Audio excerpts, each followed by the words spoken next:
Hello दोस्तों, तो आज जो है ना बाइनोमियल थ्योरम का लेक्चर नंबर 7 है। पिछले लेक्चर में जिस टॉपिक को समझे थे उसी टॉपिक को एक और मेथड से समझेंगे आज। पिछले टॉपिक में यही था जो कि अगर अंत से हमें आरवा पद अगर कुछ दिया है और पूछा है कि प्रारंभ वाला हमें पद बताना है, पूछा है कि प्रारंभ वाला पद बताइए, अंत वाला दिया है, प्रारंभ वाला पूछा है, ठीक है। तो उसके लिए n-r प्लस में 2 का यूज किया जाएगा। इसी चीज़ को एक और मेथड के थ्रू समझते हैं। यहाँ पर लिखे हैं a प्लस बी इसकी घात n है। अब इसका प्रसार यहाँ पर लिखा गया है, ठीक है, आपके सामने दिख रहा होगा, ठीक है, दिख रहा है ना, देख सकते हैं। यहाँ पर पहले nc0 है, a की घात n है, प्लस nc1 a की घात n-1, फिर इसके अगले वाला में यहाँ पर b है, प्लस nc2 a का घात एक कम हुआ, b का एक बढ़ा, a का घात यहाँ पर भी एक कम हुआ, मतलब ये तो अब डॉट डॉट के बाद वाला है, ठीक है। तो इसमें बताने का कोई ज़रूरत नहीं है, ये आप जानते हैं। अब पिछले लेक्चर में क्या बताया गया था कि प्रारंभ से ये वाला प्रारंभ से क्या होगा, t1 होगा, ठीक है, सीधी सी बात है। ये वाला प्रारंभ से t2 होगा, ये वाला प्रारंभ से t3 होगा, फिर ये वाला क्या होगा, tn-1 होगा, ये वाला कौन सा टर्म होगा, tn होगा, और लास्ट वाला tn+1 होगा, ठीक है। ये पिछले लेक्चर का है चीज़ है, इसमें कुछ बड़ी बात नहीं है। और अंत से एंड से आपको क्या बताया गया था कि अंत से क्या होगा, अंत से ये वाला t1 हो जाएगा, ये वाला t2 हो जाएगा, ये वाला t3 हो जाएगा, ये वाला क्या होगा, n-1 हो जाएगा, ये tn हो जाएगा, ये tn+1 हो जाएगा, ठीक है, सीधी सी बात है, इसमें कोई प्रॉब्लम नहीं ना है। प्रारंभ से ये वाला हो गया, अंत से ये वाला हो गया। अब ये वाला जो लिखा गया है इसमें ध्यान से देखिए, हम बस क्या किए हैं कि n और a की घात n, मतलब ये a की घात n दिख रहा है ना, यही a की घात n, ये वाला a की घात n है, बट हम इसके प्लेस पर nc0 के प्लेस पर ncn लिख दिए। सुनिएगा, ncn a और b में हम कोई चेंज नहीं कर रहे हैं, बस c वाला में ncn, इससे एक कम ncn-1, इससे एक कम ncn-2, इससे यहाँ पर और भी अब डॉट डॉट के बाद हो गया, जैसे यहाँ पर 2 है, 2 से एक कम 1, 1 से एक कम 0। अरे सर जी, इसमें शुरू 0 से हुआ था, हम यहाँ पर n लिख दिए हैं, मतलब हम n से शुरू कर दिए अंत वाला से, ठीक है। इसमें 0 से शुरू हुआ है ना, nc0, इसमें हम लास्ट वाले टर्म से शुरू कर दिए, क्या किए हैं कि अंत से लिख दिए हैं, अंत से लिख दिए हैं, जो इसमें शुरू से है इसमें अंत से लिख दिए हैं, लास्ट वाले टर्म से, क्योंकि हमें प्रारंभ और अंत दोनों यहाँ पर लिखे हैं ना, तो प्रारंभ वाला के लिए ऊपर वाला है, अंत वाला के लिए नीचे वाला हो गया। अब यहाँ पर जो लिखे हैं t1 फर्स्ट टर्म क्या हो गया इसके लिए, ये वाला हो गया, t2 इसके मतलब सेकेंड टर्म क्या हो गया, अंत से सेकेंड टर्म क्या हो गया, ये वाला हो गया, अंत से थर्ड टर्म क्या हो गया, ये वाला हो गया, अंत से n-1 वाला टर्म क्या हो गया, ये वाला हो गया, अंत से tn टर्म क्या हो गया, ये वाला हो गया, ठीक। अब इसके आगे देखते हैं, समझिएगा, केवल उसी पर नहीं, यहाँ पर आप समझिए, b प्लस a की घात n है, ठीक है। यहाँ पर जो a प्लस b का घात n लिखा हुआ है ना, बस इसका टर्म चेंज हुआ, b यहाँ पर आ गया, a यहाँ पर आ गया। तो अगर हम b प्लस a का घात n लिखना चाहते हैं, इसका अगर पूरा एक्सपेंशन लिखेंगे प्रसार, तो वो क्या होगा, nc0 b का घात n हो जाएगा, ठीक है। पहला टर्म b है तो b का घात n होगा ना, प्लस nc1 b का घात एक कम a का घात बढ़ा, ठीक है। इस टाइप से थर्ड भी आप देख सकते हैं NC2B का एक और कम हुआ, A का एक बढ़ा, प्लस डॉट डॉट NCN-2B का एक कम हुआ और A का एक बढ़ा। इस टाइप से आगे और लास्ट वाला टर्म यहाँ पर देख सकते हैं NCN A का घात n। ये तो लिखने वाला काम है, आप इस पर नहीं ध्यान दीजिए, समझने पर ध्यान दीजिए। ठीक है, अब यहाँ से क्या निकालना चाहते हैं ये बात समझिए। जो A प्लस B का घात n है ना, इसका जो प्रसार यहाँ पर जो लिखे हैं ये वाला प्रसार अंत से जो है, इसमें अगर देखेंगे तो ध्यान से देखिए, इसमें अगर दिखाएंगे बताइए पहला टर्म क्या है, पहला टर्म क्या है तो आप ये बताएंगे अंत से अंत वाला यही ना लिखे हैं, यही लाइन तो अंत वाला है यहाँ पर अंत से। तो अगर पूछेंगे अंत से पहला पद कौन सा है तो ये वाला है। ठीक है, ये किस में है, A प्लस बी की घात n में, A प्लस बी की घात n में है। हम क्या पूछे हैं कि अंत से पहला पद क्या है तो ये वाला हो गया। अब इसी चीज को इसमें अब देखिए b प्लस a की घात n में शुरू में ये पहले नंबर पर है, हम इसके लिए लिख दे रहे हैं। देखिए यहाँ पर T1 है, ये T2 है, ये T3 है, ये Tn-1 है, ये Tn है और ये Tn+1 है।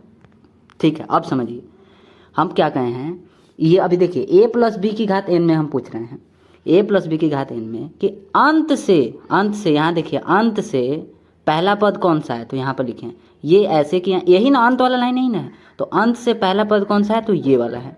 अब इसी चीज़ को यहाँ पर देखिए B प्लस A की घात n में, B प्लस A की घात n में ये पहले नंबर पर है, पर ये प्रारंभ से है।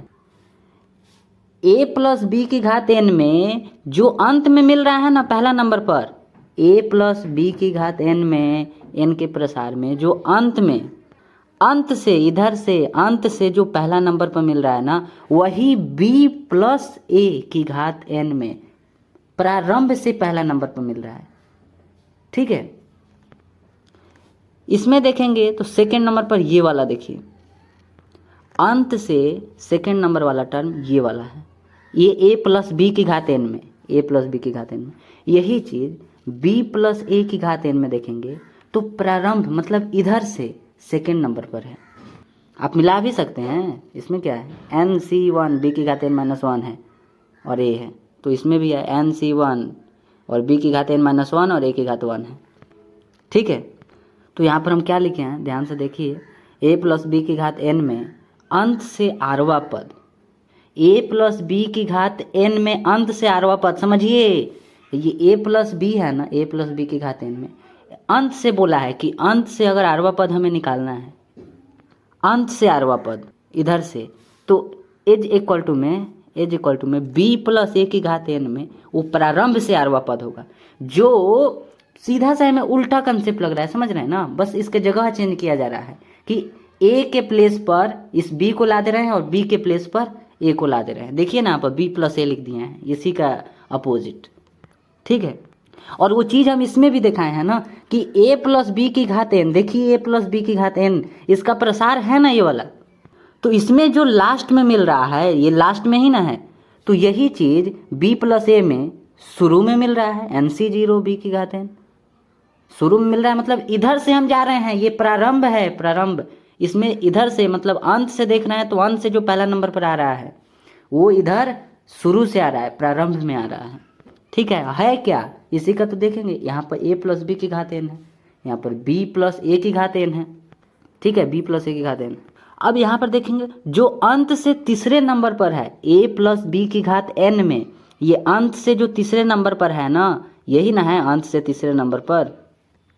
अब इसको देखिए, अब B प्लस A में देखते हैं वो कितने नंबर पर आता है, B प्लस A की घात n में तीसरे नंबर वाला देखेंगे, ये वाला देखिए NC2B की घात n-2, A की घात 2 है, देख लीजिए, देखिए यहाँ पर NC2B की घात n-2, A की घात 2 आया ना। जो इसमें अंत से आ रहा है ना, वही उसके अपोजिट में शुरू से आ रहा है, मतलब शुरू में प्रारंभ से आ रहा है। नंबर तो वही है, T3 यहाँ पर भी, T3 यहाँ पर भी, तीसरे नंबर पर तो आ रहा है, बट इसमें प्रारंभ से आ रहा है, इसमें अंत से आ रहा है।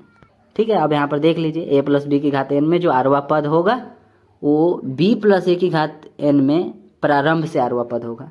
ठीक है, जो चीज़ें हमें इसमें अंत से मिल रहा है ना, अंत से वही चीज़ें b प्लस a में हमें प्रारंभ से मिल रहा है।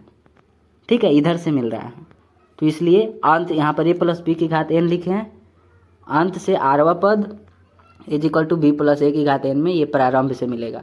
ठीक है, तो करना क्या है, क्वेश्चन आएगा तो क्या करेंगे, सबसे पहले a प्लस बी की घात n में अंत से आरवा पद निकालेंगे, आरवा पद जो दिया रहेगा उसको निकालेंगे। a प्लस बी की घात n में अंत से निकालेंगे, मतलब इसमें अंत से निकालेंगे। ठीक है, और फिर उसके बाद b प्लस ए, मतलब इसका जगह चेंज कर देंगे, ये जो लिखा है ना इसका जगह चेंज कर देंगे, a के प्लेस पर b रख देंगे और b के प्लेस पर a रख देंगे, हो जाएगा, वो प्रारंभ से हो जाएगा। वही तो उल्टा उसका होगा है ना, इसी का तो उल्टा है ना ये वाला। ठीक है, अब आगे देखते हैं, हो गया। क्वेश्चन क्या है कि √2 मूल में यहाँ पर ओरिजिन में 3 है, प्लस यहाँ पर भी √3 है, यहाँ पर भी 3 है अंदर, की घात n के प्रसार में प्रारंभ से 7वें पद और अंत से 7वें पद का अनुपात इतना दिया हुआ है, तो n का मान ज्ञात करें। तो ये तो बाद की बात है, पहले यहाँ पर देखिए प्रसार में जो प्रारंभ से 7वें पद और अंत से 7वें पद का अनुपात, तो चलिए निकालते हैं। यहाँ पर हम क्या लिखे हैं, a इज इक्वल टू 2 की घात 1/3, ध्यान से देखिए यहाँ पर b इज इक्वल टू 1/3 की घात 1/3 और n is equal to n, जो कि क्वेश्चन में दिया हुआ है, यहाँ पर ध्यान लगाइए। ठीक है, अब हम क्या बोले हैं, फॉर्मूला जितना भी समझ में आया है वो ठीक है, अब यहाँ पर समझने का ट्राई करिए।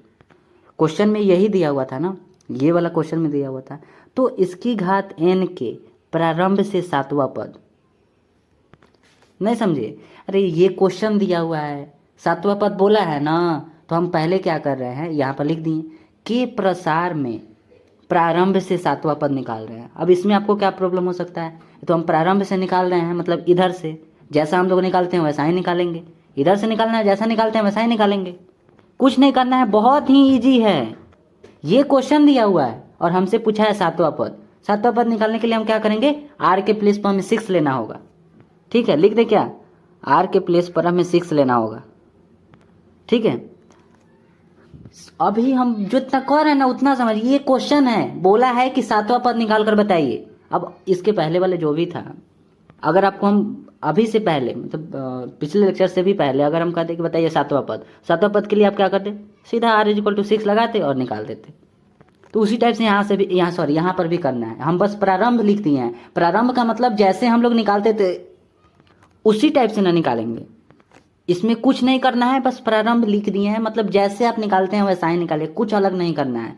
यहाँ पर क्वेश्चन लिखा हुआ है r = हमें 6 यहाँ पर निकालना है, क्योंकि 7वां पद क्वेश्चन बोला है ना, 7वां पद का मतलब हमें r = 6 लेना पड़ेगा, तब ना 6 और 1 7 होता है।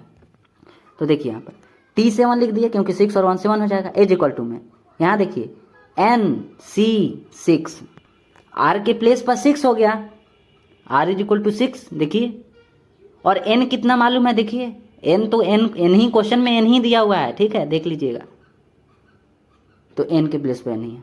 अगला देखिए 2 का घात 1/3, यहाँ a होता है, देख लीजिए, यहाँ देखिए 2 का घात 1/3, 2 का घात 1/3, ठीक है, घात होता है n - r, n में से r सब्ट्रैक्ट करेंगे, n - r देखिए, r देखिए यहाँ पर 6 है, r 6 दिख रहा है, तो n - 6, b के प्लेस पर जो यहाँ लिखा हुआ है, यहाँ देखिए, यही यहाँ पर लिख दिए, r होता है, r के प्लेस पर 6 लिख दिए। ठीक है, इसी टाइप से तो निकालते हैं ना, इसमें क्या करना है, यहाँ देखिए T7 = NC6, 2 का घात अब मल्टीप्लाई कर देंगे, देखिए यहाँ पर ध्यान से, इसमें देखिए ध्यान से, n 1 से करेंगे ऊपर तो n - 6 / 2, यहाँ पर देख लीजिए n - 6 / 3, मतलब यहाँ पर 3 था, यहाँ पे 3 होगा। ठीक, यहाँ पर भी देख लीजिए 1 कितना लिखे हैं, 3 और 1/3 है। ठीक है, घात 6, तो ये 6 देखिए दोनों के लिए होगा, तो इसके लिए भी होगा।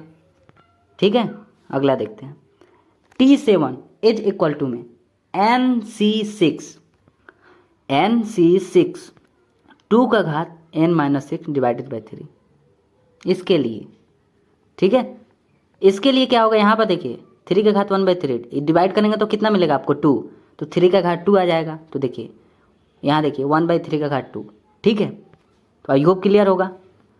अब आप ध्यान से देखिए, आपको अगर वो वाला नहीं समझ में आया ना तो यहाँ पर देखिए, यहाँ से आपको ऐसे क्वेश्चन समझ में आ जाएगा ना कैसे बनाना है, तो आप बना पाएंगे। क्वेश्चन यही ना था, तो क्वेश्चन ये था तो हम प्रारंभ से निकाल लिए। अब आपको कुछ नहीं करना है, अभी भी वैसा ही निकालना है, बस इसका जगह चेंज कर दीजिए। ये वाला इसके प्लेस पर रख दीजिए, ये वाला इसके प्लेस पर रख दीजिए, ठीक है। वही चीज़ यहाँ पर लिखे हैं कि a प्लस बी की घात n, है ना, a प्लस बी की घात n के प्रसार में अंत से 7वां पद, ठीक है। प्रारंभ से निकाल लिए ना हम लोग, प्रारंभ से हम लोग निकाल लिए। अब प्रारंभ से निकाले ना 7वां पद, यहाँ अंत से निकालते हैं। अब अंत से 7वां पद निकालते हैं, तो इसके लिए क्या किया जाता है, अंत से 7वां पद निकालने के लिए क्या किया जाता है, बस जगह चेंज कर दिया जाता है। यहाँ देखिए a के प्लेस पर b हो जाएगा और b के प्लेस पर a हो जाएगा। यहाँ देखिए इज इक्वल टू में b प्लस a की घात n के प्रसार में प्रारंभ से 7वां पद। नहीं समझ में आया, छोड़िए इसको, नहीं समझ में आया ना, इसको छोड़िए, आप हमारा बात सुनिए। ये क्वेश्चन दिया हुआ है, ये क्वेश्चन दिया हुआ था, हम प्रारंभ से 7वां पद निकाले हैं, ये भी नहीं समझ में आया, छोड़िए। ये क्वेश्चन दिया हुआ था, हम 7वां पद निकाले, इतना समझ में आया। क्वेश्चन दिया हुआ था ना इतना, हम केवल ऐसा सुनिए कि 7वां पद क्वेश्चन कहा था निकालने के लिए, हम 7वां पद निकाल लिए, 7वां पद निकाल लिए ना। जो मालूम था उसको तो बस पुट किए हैं। और r इज इक्वल टू यहाँ देखिए 6 लिए हैं, क्यों, क्योंकि हमें 7वां पद क्वेश्चन खुद बोला था कि हमें 7वां पद निकालना है, और 7 टर्म निकालने के लिए हमें r इज इक्वल टू 6 लेना होगा, ठीक है। तो हम बस इतना कर रहे हैं कि ये क्वेश्चन दिया हुआ है, क्वेश्चन का हम 7वां पद निकाल लिए। अब अगले वाले स्टेप में आपको क्या करना है, अगले वाले स्टेप में बस इसको पलट देना है। इसको जो है ना यहाँ पर रख दीजिए, इसको यहाँ पर रख दीजिए, ठीक है। तो आइए यहाँ पर लिखे हैं 1/3, बस पलट दिए हैं, देख लीजिए ना, दोनों देखिए, दिखाएं या फिर समझ लेंगे। 1/, यहाँ पर ये 3 यहाँ से आया नहीं, इसके मूल में 3 है, ठीक है, ठीक है। जगह बस चेंज कर दिए हैं, ये वाला जो है ना वो यहाँ पर था और ये वाला यहाँ पर था, ठीक है। घात n क्वेश्चन में ही दिया हुआ है। अब इसके प्रसार में प्रारंभ से 7वां पद बताइए, ठीक है। प्रारंभ वो सब भूलिए, वो मतलब ये सब भूल जाइए, छोड़िए। हम बस क्या कहे हैं कि इस टाइप के क्वेश्चन में आपको करना क्या है, अगर नहीं समझ में आया तो नहीं, तो समझ में आया तो देख लीजिए। करना क्या है, क्वेश्चन जो दिया रहेगा तो क्वेश्चन जैसे दिया है वैसे टर्म निकाल लीजिए, जो बोल रहा है वैसे टर्म निकाल लीजिए। अब क्या करना है, क्वेश्चन में जो दिया है उसका जगह अब चेंज कर दीजिए, चेंज करने के बाद फिर से 7वां पद निकाल लीजिए। मतलब चेंज करने के बाद जो 7वां पद निकालेंगे ना, चलिए निकालते हैं। अब उसी टाइप से निकालते हैं, कुछ इसमें अलग नहीं करना है। यहाँ पर भी हमें 7वां पद ही निकालना है, 7 टर्म निकालना है, तो r इज इक्वल टू 6 लेना होगा, ठीक है। तो क्या करते हैं, पहले हम लिख लेते हैं। a इज इक्वल टू हमें जो है ना 1/3 की घात 1/3 है, and b is equal to क्या है, ये √2 है, इसका मतलब क्या हो गया 2 का घात 1/3, ठीक है। और r इज इक्वल टू क्या है हमारे पास, r इज इक्वल टू क्या लेना है, 7वां ही टर्म निकालना है, मतलब 6 लेना है। और n is equal to n question में दिया हुआ है, देखिए, ठीक है। जैसा निकालते हैं वैसा ही निकाले, कुछ अलग नहीं करना है, ठीक है। क्या करें यहाँ पर t, क्या लिखें यहाँ पर r हमारे पास कितना है 7 है, इज इक्वल टू मतलब 6 और प्लस 1 7 हो जाएगा, यानी कि टर्म हम 7 का निकाल रहे हैं, ठीक है। अब यहाँ से क्या हो जाएगा NC6, a हमारे पास 1/3 की घात 1/3 है, n-r6 है, मल्टीप्लाई b 2 की घात 1/3 है, यहाँ पर घात 6 हो जाएगा, ठीक है। अगला NC6 ब्रैकेट लगाते हैं 1/n-, ये देखिए n-6 है, 1 के लिए भी है, इसके लिए भी है, ठीक है। तो 3 का घात क्या हो जाएगा n-6 डिवाइडेड बाई 3, ठीक है। ये 3 का घात है, समझिए, ये 3 है ना, तो 3 नीचे हो जाएगा, इसके नीचे 3 हो जाएगा, n-6 डिवाइडेड बाई 3। आप एक स्टेप और सॉल्व कर लीजिए, नहीं समझ में आएगा तो यहाँ से क्या हो जाएगा 2 का घात 2 हो जाएगा, ठीक है, ठीक है। अब हमारा आ गया इतना, ठीक है। अब इतना को एक बार हम फिर से रिकैप करते हैं, ऐसा ऐसा क्यों किए। जैसा कि आपको शुरू में ही बताए थे कि a प्लस बी का घात यहाँ पर n है, और इसमें जगह चेंज करके मतलब a के प्लेस पर b ले लिए हैं और b के प्लेस पर a ले लिए हैं, उसको हम यहाँ पर लिखे हैं। दोनों का प्रसार लिखा गया, जिसमें a प्लस बी के घात n का अंत वाला से ये वाला प्रसार है अंत से, और b प्लस a में देखेंगे तो इसका प्रसार यहाँ पर लिखा गया है। तो बस हम ये बताना चाहते हैं कि जब आप जगह चेंज कर देंगे ना, ये दोनों तो आपके सामने दिख रहा है ना, a प्लस बी का घात n, b प्लस a का घात n, बस जगह चेंज किए हैं। अब प्रसार में क्या हो रहा है ये देखिए, यहाँ पर देखेंगे तो ये क्या है, a प्लस बी की घात n का, हम क्या बोल रहे हैं उस पर ध्यान दीजिए, a प्लस बी की घात n का लास्ट वाला टर्म है, मतलब अंत से पहला टर्म हुआ ना, लास्ट वाला टर्म है, मतलब अंत से क्या है, पहला टर्म है, अंत से इधर से अंत से पहला टर्म। अब इसी चीज को यहाँ पर आप देख लीजिए, लिखा क्या गया है वो भी देख लीजिए, NC0 b की घात n है, b प्लस a की घात n में देख लीजिए NC0 b की घात n है, जो कि पहले नंबर पर आया, मतलब इधर से हम देख रहे हैं T1 T2 T3 लिखा गया है, इसका मतलब है ये प्रारंभ है, इधर से लिख दें प्रारंभ से, ठीक है। हम बस ये बताना चाह रहे हैं जो a प्लस बी की घात n में अंत से आ रहा है ना, जो अंत से आ रहा है वो b प्लस a की घात n में प्रारंभ से आ रहा है, सॉरी प्रारंभ में आ रहा है, या फिर ऐसा कहें, हाँ ठीक है, प्रारंभ से ही आ रहा है। और इस टाइप से हर टर्म को आप देख लीजिए, अंत से इधर देखिए, जैसे ये क्या है, दूसरे नंबर पर है अंत से a प्लस बी की घात n में। अब इसी को b प्लस a की घात n में देख लीजिए, ये अंत से ये शुरू से दूसरे नंबर पर है, इधर से दूसरे नंबर पर, ठीक है। तो इसीलिए यहाँ से हम लिख दिए कि a प्लस बी की घात n में अंत से आरवा पद, a प्लस बी की घात n लिखे हैं, मतलब ये सीधा है क्वेश्चन के जैसा, a प्लस बी की घात n में अंत से आरवा पद, अंत से तो यहाँ पर बता ही रहे हैं ना, अगर अंत से आरवा पद तो वही चीज b प्लस a, मतलब इसका उल्टा जब करेंगे ना, b प्लस a की घात n में, वो प्रारंभ में हमें मिल जाएगा, शुरू में मिल जाएगा। जो चीजें इसमें अंत में मिल रहा है ना a प्लस बी की घात n में, वो चीजें b प्लस a की घात n में हमें शुरू में मिल जाएगा, प्रारंभ में मिल जाएगा, ठीक है। इसीलिए अब यहाँ पर तो लिख दिए हैं, अब इसी चीज का तो इसमें यूज किए हैं। क्वेश्चन एक बार फिर से बताते हैं, क्या लिखा हुआ है क्वेश्चन में, √2 इसके ओरिजिन में 3 है, प्लस यहाँ पर भी 1/√3 है, मूल में यहाँ पर भी 3 है।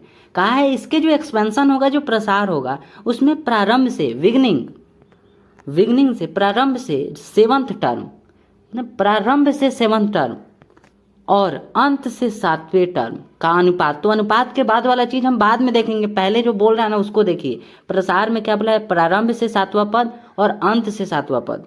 तो आप एक बात यहाँ पर ध्यान से समझिए, क्या बोला है, इसके प्रसार में प्रारंभ से 7वां पद। तो हम आपको कह रहे हैं ना, प्रारंभ से 7वां पद के लिए हमें कोई मतलब इसमें कोई प्रॉब्लम नहीं है हमें निकालने में। प्रारंभ से 7वां पद निकालने में क्या प्रॉब्लम हो सकता है, प्रारंभ से 7वां पद बोला है ना, तो आर आप 6 लेंगे और जैसा आप निकालते हैं ना उसी टाइप से निकाल लेंगे, जैसा अभी आपको निकाल कर बताए भी कि प्रारंभ से 7वां पद मतलब नॉर्मल जैसा हम लोग निकालते हैं कि हाँ जब 7 टर्म बोला है मतलब r=6 लेंगे और निकाल देंगे। पर यही चीज जब अंत से 7वां पद के लिए बोल रहा है कि ठीक है अब प्रारंभ से 7वां पद निकाल लिए, अब हमें अंत से भी 7वां पद निकाल कर बताइए। तो हम अंत से निकालेंगे इसको। आप यहाँ पर देखिए ना, ये a प्लस बी का घात n है ना, इसमें प्रारंभ से 7वां पद, प्रारंभ से 7वां पद बोला है 1 2 3, अंदर आएगा 4, फिर 5, फिर 6, फिर 7। तो प्रारंभ से 7वां पद हमें निकालना इजी है। कैसे निकालेंगे, वही तो यहाँ पर निकाले हैं ना, वही तो यहाँ पर निकाले हैं, वही यहाँ पर निकाले हैं a b और यहाँ पर n मालूम है और r=6 हम लिए हैं क्योंकि 7 टर्म हमें बोला है और यहाँ पर निकाले भी हैं आपके सामने। क्या कुछ भी अलग नहीं किया, जैसा निकालते हैं उसी टाइप से तो यहाँ पर निकाले हैं। इतना तो समझ में आया होगा ना। तो पहला जो बोला है उसके लिए हमें कोई प्रॉब्लम नहीं है और जैसा निकालते हैं वैसा ही निकालेंगे। पर जो दूसरा वाला बोला है ना कि अंत से हमें 7वां पद चाहिए, तो इधर देखिए अंत से 7वें पद हम कैसे निकालेंगे। पिछले लेक्चर में भी बताया गया था कि कैसे निकालेंगे, पर इस लेक्चर में हम किसी और तरीका को बता रहे हैं। कि अगर इधर से कह देगा, इधर से कहा है ना, जब शुरू से कहा है, प्रारंभ से कहा है, तो अभी आपको निकाल कर बताया, अभी कुछ देर पहले, अभी पेज कुछ देर पहले बताया है ना, उस टाइप से निकाल लेंगे जब प्रारंभ से बोलेगा। पर जब अंत से बोलेगा ना, तो उसी के लिए तो हम इतना किए हैं यहाँ पर कि अंत से निकालने के लिए आप क्या करेंगे, अंत से निकालने के लिए क्या करेंगे, इसीलिए हम इतना बताए हैं कि जो चीज़ें आपको a + b की घात n में जो अंत से दिख रहा है ना, वो चीज़ें अगर आप बस इतना कर देंगे, बस इतना कि इसका जगह चेंज कर देंगे ना, b के प्लेस पर a और a के प्लेस पर b, उसी चीज़ को b + a की घात n, इसके प्रसार यहाँ पर लिखे हैं तो हमें पता चला है कि जो चीज़ें हमें अंत में मिल रहा है a + b की घात n में, जो चीज़ें यहाँ देखिए अंत में मिल रहा है, ये चीज़ें हमें इसमें प्रारंभ में शुरू में ही मिल जा रहा है। तो हमें इतना क्या ज़रूरी है कि पूरा प्रसार लिखें, फिर उसके बाद अंत से हम खोजें कि अंत से कौन सा टर्म होगा, क्या ज़रूरी है। सीधा सा बात क्या करना है, सीधी सी बात है कि जो इसमें अंत में मिल रहा है वो इसमें प्रारंभ में मिल जाएगा, है ना। तो यहाँ पर भी उसी टाइप से तो बोला है, जब प्रारंभ में बोला है, मतलब प्रारंभ से सातवां पद, तो जैसे हम लोग निकालते हैं वैसे निकाल लेंगे। पर जब अंत से बोला है ना, जब अंत से बोला है तो हम सोचे हैं क्या जरूरी है हमें उतना अंत से निकालने का, हम सीधा सा क्या करेंगे, इसका जगह चेंज कर देंगे। और जब जगह चेंज कर देंगे तो जो इसमें जो लास्ट में आएगा, ऐसे सुनिए ना, सॉरी समझिए, जो अभी आपको कुछ देर पहले बताया कि ये तो एक क्वेश्चन ऐसा दिया है, तो इसके लास्ट में जो टर्म आएगा ना, जो लास्ट में टर्म आएगा मतलब अंत से जो टर्म इसमें आएगा पहला नंबर पर, अंत से जो पहला नंबर पर टर्म आएगा ना, वही अगर इसका जगह चेंज कर देंगे उसके शुरू में आएगा। जो बोल रहे हैं अगर उस पर ध्यान देंगे ना तो समझ में आएगा। इसके प्रसार में जो लास्ट वाला टर्म होगा ना, वो अंत से क्या होगा, उसके लिए पहला टर्म। इसके प्रसार में जो लास्ट वाला टर्म होगा अंत से पहला नंबर पर, है ना। तो यहाँ पर बोला है ना कि अंत से हमें सातवें पद निकालना है, तो हम क्या किए कि इसका जगह ही चेंज कर दे रहे हैं। जगह चेंज कर देंगे ना तो हमें शुरू में ही मिल जाएगा, और जब शुरू में मिल जाएगा तो उसको उसी टाइप से निकाल लेंगे जैसा निकालते हैं। केवल आपको जगह चेंज करना है। अब समझ में आया तो ठीक है, नहीं आया तो जैसे कह रहे हैं वैसे करिए। कि सबसे पहले क्वेश्चन आएगा तो करना क्या है, जैसा क्वेश्चन है वैसा जो टर्म बोल रहा है निकालने के लिए वैसा वो टर्म निकाल देंगे। जैसा आप निकालते हैं उसी टाइप से निकालेंगे कि हाँ r सातवां पद बोला है तो हम r 6 ले लेंगे और निकाल देंगे। ए बी तो हमें मालूम ही है, पहला नंबर पर ये काम। और जब अंत से बोलेगा, जो टर्म अंत से बोलेगा ना, तो अंत के लिए भी जब अंत का यूज करेगा ना, एंड का, तो आप क्या करेंगे, बस इसका जगह चेंज कर देंगे। ठीक है, इतना से काम हो गया। ठीक है ना। बोला है इस क्वेश्चन में भी कि पहले आप प्रारंभ से निकाल कर बताइए, तो प्रारंभ से निकालने के लिए हम कुछ नहीं किए हैं, जैसे निकालते हैं वैसा ही निकाल दिए हैं। देख सकते हैं, अगर आपको वो चीज़ समझ में नहीं आया है तो जैसे हम बोल रहे हैं वैसे निकालिए। ठीक है, कि प्रारंभ से हम ऐसे निकाल दिए। प्रारंभ का मतलब है जैसे हम लोग निकालते हैं उसी टाइप से निकाल लेंगे सातवां पद। पर उसमें आपको याद है ना कि उसमें ये भी बोला है कि अंत से भी सातवां पद निकालना है। तो अंत के लिए हम आपको क्या बोले हैं कि जो क्वेश्चन में दिया है बस उसका जगह चेंज कर दीजिए, आपको मिल जाएगा। क्वेश्चन में जो दिया था उसका जगह यहाँ पर चेंज कर दिए और आपके सामने यहाँ पर निकाले हैं। आपके सामने यहाँ पर सातवां पद आपको मिल गया, अंत से सातवां पद मिल गया ना, अंत से सातवां पद यही आपको मिला। अब क्वेश्चन में देखते हैं आगे का काम क्या बोला है। फॉर्मूला इतना ही तक था, अब क्वेश्चन में क्या बोला है वो इसके आगे सॉल्व करेंगे। क्वेश्चन में देखेंगे तो क्वेश्चन में क्या लिखा है, ठीक देखिए यहाँ पर प्रारंभ से सातवां पद ठीक है, अंत से सातवां पद ठीक है, निकाल लिए। प्रारंभ से निकालने के लिए जैसा इसमें दिया है वैसा ही से निकाल लेंगे, r 6 रखेंगे। और जब अंत का निकालना होगा तो अंत के निकालने के लिए क्या करेंगे, इसका जगह चेंज कर देंगे। ठीक है, अब आगे क्या बोला देखिए यहाँ पर सातवें पद, अंत से सातवें पद का अनुपात 1:6 है। फिर से पढ़ रहे हैं, देखिए ध्यान से।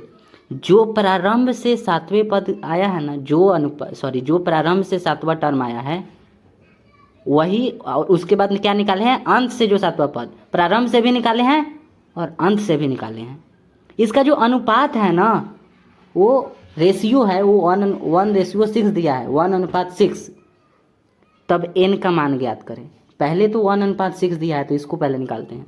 फिर से बता दे रहे हैं, ये प्रारंभ से हम जो निकाले हैं ये प्रारंभ वाला है, प्रारंभ से सातवां पद है, मतलब इधर से शुरू से सातवां पद है, इधर से। इसका मतलब ये नहीं बता रहे हैं, मतलब इधर से सातवां पद है। और जो ये वाला निकाले हैं ये इधर से, मतलब अंत से सातवां पद निकला है। ठीक है, अब इसका और इसका अनुपात क्वेश्चन में 1:6 दिया है। तो अब निकालते हैं। यहाँ पर लिख देते हैं T7 डिवाइडेड बाई T7, बस डैश लगा दिए ताकि पहचान में आ जाए। प्रारंभ से शुरू होगा उसको इसमें लिखेंगे और अंत से जो शुरू होगा बस उसमें डैश से पहचान लेंगे कि अंत वाला इसमें लिखना है। ठीक है, अब आपको इसमें क्या करना है, ध्यान से समझिए। T7 divided by T7 dash, सातवें पद का इसमें लिखना है, और मतलब प्रारंभ से सातवें पद का इसमें लिखना है और अंत से सातवें पद का इसमें लिखना है। पहले तो यहाँ पर लिख दे कि 1/6, क्योंकि इसका जो अनुपात दिया है 1/6 है, मतलब 1:6 दिया है ना, 1:6 इस टाइप से दिया है, 1/6 लिख दिए। ठीक है, अब जो आया था हम उसको लिख रहे हैं। ठीक है, प्रारंभ से सातवां पद NC6 आया था, और साथ में जो A था वो 2 का घात n-6 डिवाइडेड बाई 3। ठीक है, और B कितना आया था 1/3 का स्क्वायर। लाइन ड्रॉ यहाँ पर देखेंगे, यहाँ पर कर दिए। अब नीचे जो अंत से जो सातवां पद निकाले हैं, जिसमें चेंज करके जगह चेंज करके निकाले हैं, उसमें भी NC6 ही आया था, पर इसमें जो है ना 1/3 इसका जो घात आया था वो n-6 डिवाइडेड बाई 3 आया था, और B जो था ना वो 2 का स्क्वायर। एज इक्वल टू में क्वेश्चन में 1/6 इसका अनुपात दिया हुआ है। बस आपके सामने जो निकला है, सातवां पद जो निकाले हैं उसको लिखे हैं शुरू से, प्रारंभ से, और अंत से ये वाला आया था तो इसको लिख दिए हैं। ठीक है, अब 1/6 इसका अनुपात दिया हुआ है। तो आगे अब सॉल्व करते हैं। ये वाला डिवाइड हो जाएगा, 2 की घात n-6 डिवाइडेड बाई 3 मल्टीप्लाई, इसको नीचे से ऊपर ले जाएंगे तो क्या हो जाएगा, 3 हो जाएगा, n-6 डिवाइडेड बाई 3। अब ऊपर आपको क्या मिल रहा है, 3 स्क्वायर, यहाँ पर लाइए 3 स्क्वायर मल्टीप्लाई 2 स्क्वायर, ये 2 स्क्वायर दिख रहा है, 2 स्क्वायर, 3 स्क्वायर 3 स्क्वायर। समझ में आ गया। एज इक्वल टू कितना चल रहा है, 1/6। अगले स्टेप देखते हैं। देखेंगे तो यहाँ पर 2 है, यहाँ पर 2 है, सामने सामने नहीं है पर फिर भी यहाँ पर ऊपर 2 है, नीचे भी 2 है, तो बेस यहाँ पर मतलब सेम हो गया ना, तो घात क्या हो जाएगा, सब्ट्रैक्ट। ठीक है, 2n-6 माइनस में 2 divided by, oh sorry divide कहाँ से होगा, 3, यहाँ पर भी 3, यहाँ पर भी 3, ध्यान से, यहाँ पर 3 है, यहाँ पर 3 है, सेम। ठीक है, यहाँ लिखते हैं n-6 माइनस 2 डिवाइडेड बाई 3। ठीक है, एज इक्वल टू में 1/6। बस जो घात है, पावर है, उसको इसमें ले जाकर सब्ट्रैक्ट कर दिए, मतलब इस ये जो 2 है ना, 2 के ऊपर 2 है, इसमें सब्ट्रैक्ट कर दिए, इसमें 2 है, इसमें ले जाकर सब्ट्रैक्ट कर दिए, यहाँ पर 3 छूटा हुआ है भाई में। नेक्स्ट स्टेप क्या करेंगे, 2 का घात क्या होगा, n-6 और माइनस में 6 हो जाएगा डिवाइडेड बाई 3, एलसीएम 3 लेकर देख लीजिए, एलसीएम 3 लेकर 3 हो जाएगा, यहाँ पर n-6 minus 6 divided by 3 as equal to में 1/6। नेक्स्ट स्टेप, 2 की घात n-12 डिवाइडेड बाई 3, 3 की घात n-12 divided by 3 as equal to 1/6। अब आपको क्या दिख रहा है कि घात दोनों का सेम हो गया, घात दोनों का सेम हो गया, तो ऐसे लिखेंगे ना, अब 2 × 3, 2 और 3, अब यहाँ पर क्या हो जाएगा, n-12 डिवाइडेड बाई 3। ठीक है, 6 की घात -1 इसको लिख सकते हैं। ठीक है, ठीक है ना, घात सेम हो गया। अब यहाँ पर 2 और 3 मल्टीप्लाई में चला गया। अब 6 का घात क्या आ जाएगा, 6 का घात n-12 divided by 3 as equal to में 6 - 1। ठीक है, ये 6 ख़त्म, तो क्या आ जाएगा, n-12 divided by 3 as equal to में पावर बचा -1। ठीक है, n minus 12 is equal to में -4 हो जाएगा। डिवाइड करोगे कितना मिलेगा, सॉरी माइनस में 3 को इधर भेजेंगे, माइनस में 3 हो जाएगा। ठीक है, एक काम करते हैं, ऐसे छोड़ते हैं, डिवाइड करते हैं इसको। I am so sorry, mind जो है ना वो डाइवर्ट हो जा रहा है, किसी और चीज़ को सोचने लग रहे हैं। ये तो ठीक ही लिखे थे ना, n माइनस 12।